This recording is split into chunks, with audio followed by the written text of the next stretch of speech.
שלום, אני עידו קניגסברג, בן 23 מקריית אונו. אני מתרגש לספר על עצמי ולמה אני חושב שאני מתאים לתוכנית מצטיינים ביזמות ברייכמן. יזמות תמיד הייתה חלק ממני.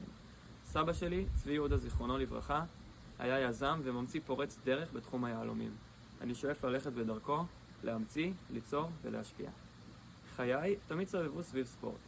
הייתי אלוף ישראל בברידג' לנוער, וכרוכב תחרותי הגעתי לסגל נבחרת ישראל. גם כשנאלצתי לפרוש בעקבות סיבות רפואיות, תמיד נשארתי קרוב לספורט. אני מאמן טריאטלון לילדים, נוער ובוגרים, שכולל אלופי ישראל. התפקיד הזה לימד אותי להוביל, לשתף פעולה ולעזור לספורטאים להצליח בדרך שלהם. במקביל, תמיד אהבתי טכנולוגיה ואתגרי חשיבה. יזמתי פרויקט עצמאי שבו ליוויתי מעל 20 תלמידי תיכון במדעי המחשב להצלחה בבגרות. הפרויקט הזה לימד אותי לקחת יוזמה, לעבוד עם אנשים שונים ולהתאים את עצמי לצרכים שלהם, מה שיזמות דורשת.